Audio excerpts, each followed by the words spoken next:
son of Gopal Krishna. I want you to see this movie. The subject is Structure of Education in India. Discussion on the new Shiksha-Su scheme is continued in this part of the movie. All students will have a supervisor teacher one-to-one in their respective specialization to guide the student in the subjects of his choice. This I propose because the children are able to begin to study the subjects of their career earlier than now. Also, they can avoid wasting their time in the 9th to 12th classes as seen now.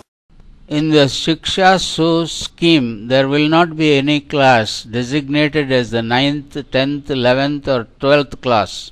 All those portions of the syllabus of the present 9th to 12th classes pertaining to the career the students take will be taught in the new 1st, 2nd, 3rd or 4th years as the case may be. That is at the age of 15 and 16, and they would be graduating out of school at the age of 18.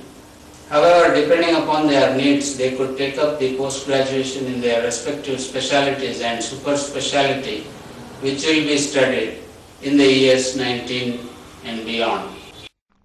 We tend to underestimate our children. Please resist from underestimating our children. By these changes in our education system, there will be more focus on careers instead of proceeding blindly until the students completes a 10+2 course as now. Admission to the career schools will require passing an entrance test conducted by the school itself. All the examinations are conducted with computerized tests and personal interviews by the heads of the departments concerned. The evaluation test can be taken on the days of students' choice. All these vocational and professional schools will have additional facilities in which the students will undergo practical training for 1 to 3 years, during which the students will be paid stipends and accommodated in the hostels attached to the schools wherever necessary. Shiksha-Su will impose restriction in holidays for the career schools such as the vocational and professional schools. There will be 2 weekly holidays, preferably Saturdays and Sundays. The Shiksha-Su career schools are not like the present schools. The career schools will be more like training centers and teach the subjects in the shortest possible time. Therefore, there will not be any long-term or seasonal holidays like the summer holidays, Dasara holidays, Diwali holidays, etc. There will be 5 festival holidays and 4 national holidays, just like for the companies and firms and shops. There will be casual leave days of 12 per year and an optional 2 weeks vacation annually. This will increase the quantum of studies and make the student work without prolonged breaks as at present. The student's attendance will be counted for passing out of the school, and those students whose attendance is short by over 5% will require to attend the school for additional number of hours and days and take the examination at a convenient time. The schools can admit students at any time of the year, and the required study can be completed after the requisite hours or days. Therefore, there will be enormous flexibility in the pursuit of studies for any subject to every student.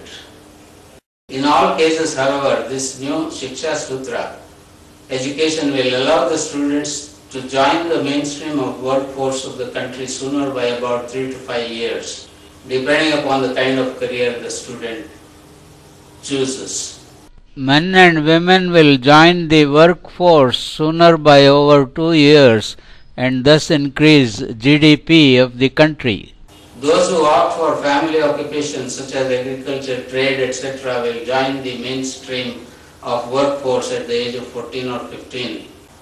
The Ministry of Education and the NCERT will devise the curricula and syllabi and give statutory guidelines for the schools and colleges and take up the role of the regulatory authority of education or ERA.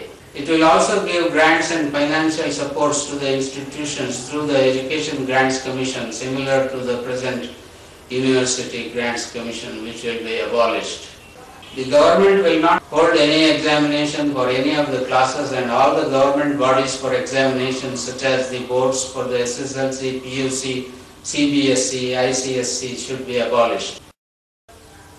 The universities are all privatized, that is, and the university examination boards are managed by these privatized universities. A university is entirely a local phenomenon, and its schools and colleges are the only institution that are affiliated with it. A university in one locality cannot affiliate schools and colleges in another locality.